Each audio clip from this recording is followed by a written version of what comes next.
Hello, everybody. This is Dr. Cole. It's Sunday evening, early Sunday evening, July 13th. This is the week 3 announcement for political science, for humanities 2333, philosophy of life, for the summer 2025 term, or the second 7-week schedule.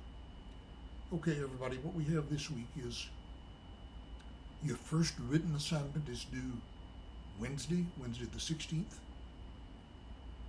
After that, we will have our second discussion on artificial intelligence, Thursday and Friday, the 17th and 18th.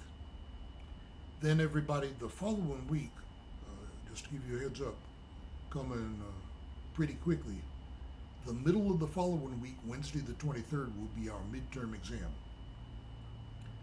That means you will have just a few days over next weekend and Monday and Tuesday, the 21st and 22nd, to look at the Unit 7 and 8 material that will finish the material for the midterm exam. And I will say more about that in the announcement that I will send out about a week from now. I hope that the extra credit quizzes have given you some idea of what kind of test items you can expect to see on the midterm exam on the 23rd. It will consist of 50 true, false, and multiple choice items. So everyone, the written assignment is due Wednesday. You can attach it to an email to me, or there is a link at which you can upload it in the modules area of the course website under, I believe, Unit 3, Plato and Aristotle. Remember, you're asked to discuss in a few pages by temperament or personality, do you think you are a Platonist or an Aristotelian? And we've given you some things to look at. This is not strictly a research paper, although a little research may help you to understand what it means to be a Platonist or an Aristotelian. Up on the course website, there's a set of notes about Aristotle from the distinguished classical scholar W.K.C. Guthrie and his History of Ancient Philosophy that I hope will be helpful to you. Also, that sheet I put out describing the assignment has some links to resources that I hope will be helpful to you. At the very end, there's that article by Arthur C. Brooks from the Atlantic Monthly website that is very short, but may very well be helpful to you. So try to get some idea what it means to be a Platonist or an Aristotelian, then give me a few pages on that topic. And get that to me by the end of the day, Wednesday, this coming Wednesday the 16th. Okay. Then Thursday and Friday the 17th and 18th will be our discussion. Artificial intelligence is on the syllabus for this week, and we've given you in the announcement for that discussion links to a couple things I'd like you to look at before you take part in the discussion. Then we will move on to Units 7 and 8 that I will talk about in my announcement a week from now, with the exam coming up on Wednesday the 23rd. All right, then everybody, on the syllabus for this week, we have Units 5 and 6. Unit 5 has to do with the so-called mind-body problem, which is related to the issue of free will and determinism. Okay. Now, the relation between mind and body has vexed philosophy. There are a couple of main positions that can be staked out. Some people believe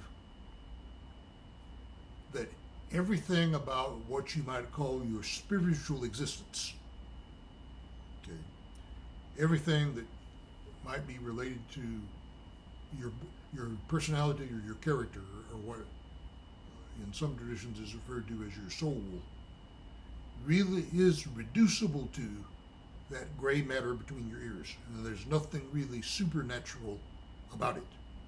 That would be a materialist view, materialism on mind and body. Okay. The alternative view would be dualism, D-U-A-L-I-S-M, okay, which says there's both something natural and supernatural there, and that your mind or your spirit or soul cannot be explained strictly in material terms. So such people are described sometimes as believing in a ghost in a machine, That is, the machine is your body, but there's something immaterial inhabiting your body, which is the non-material aspect of your personality, your mind, soul, spirit, however you would choose to describe it. Okay, so the main alternatives on mind and body are materialism and dualism. That then is related to the issue of free will and determinism. Now, here again, there are a couple of positions we can stake out. Okay. If you are a materialist on mind and body, that's very often related to being a determinist. That is, the belief that your behavior is strictly determined, perhaps by your environment, or things that have happened to you, or the way you've been treated, or the way you've been raised. Everything you do is the product of that. Okay? So, hard determinists believe we are strictly determined. The opposite view sometimes is described as libertarianism, which is a term used to describe a political philosophy, but in this sense, it means a point of view on the mind-body problem that we do indeed have free will. Okay, free will and determinism. Okay, the free will view, a technical term for it, sometimes used is libertarianism. That's the point of view that we do indeed have free will. It's an important issue, among other things, for the criminal justice system. Okay. It seems that we need to have free will, and we need to attribute free will to people to hold them responsible, so that we would be warranted in punishing them for wrongdoing. Okay.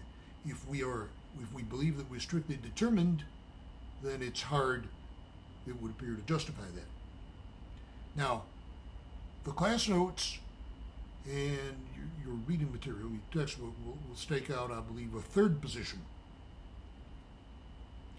The determinist position sometimes is described as hard determinism. I believe it's called that in your class notes. The intermediate position would be called soft determinism or compatibilism. That would be the view that we are determined, but at the same time, it's possible to justify holding us responsible. Okay? That view sometimes is described as soft determinism contrasted with hard determinism, and it is sometimes also called compatibilism. It's important to note that both the hard determinist and the soft determinist both are determinists. One is no less a determinist than the other. They both believe that we are strictly determined and we don't have free will. But the compatibilist or soft determinist view holds that nevertheless somehow it's possible to hold us responsible, so that we may legitimately be punished, say, in the criminal justice system. Okay, so that's the mind-body problem and the related issue of free will and determinism. Okay, that's Unit 5. Now then, don't let me forget everybody. On the course website, in addition to your class notes and a few pages from the textbook, I've posted readings from the psychologist from Harvard University, Steven Pinker, the late author and journalist, novelist Tom Wolfe, and journalist Oliver Burkeman from the London newspaper The Guardian. Readings about this issue of free will and determinism, mind and body, and what it might mean for people to have consciousness. Related to all these issues is the question of what it is that constitutes consciousness. The idea that we are conscious human beings, that sense that we have that we inhabit this area up here, and we look out on the world from that perspective as conscious human beings. We're still struggling to give an account of what it means to be conscious or to have consciousness. That's related to the mind-body problem and the issue of free will and determinism. Now then, in Unit 6, everybody, artificial intelligence. Okay, this has been a preoccupation of philosophy and other academic fields for a couple of decades now, or maybe longer. The big issue is it possible for us to create something artificially that is like a person, okay, that has consciousness? Okay. that can make decisions, that can have its own intentions and make its own mind up about what it wants to do for itself rather than doing just what we want it to do. Okay. Could it have consciousness, a soul, intentionality, the ability to make decisions? Things like that, the kind of things that we attribute to human beings. Is it possible for an artificial entity to have those qualities? Okay. Related to that is the issue of whether artificial intelligence could be dangerous if it really does have a mind of its own. Now, it's fair to say, everybody, that the current artificial intelligence products we have don't quite rise to that level. What we have with GPT is a word association product. It's been trained on a huge database and can make a series of educated guesses at extremely high speed, faster than we can imagine. And it makes these guesses about what word should come next in a series. And by doing so, thereby, it can produce text that is intelligible, even helpful to us. Okay, but whether that's the same thing that a human being does in a human being's thinking process is far from clear. We would have to have a quantum leap beyond that, apparently, to get to bona fide artificial intelligence that would raise the question whether the AI product is really like a person. But people will say a quantum leap like that might be just around the corner, because we've made some quantum leaps already, and the technology has done things that has astonished people. Okay.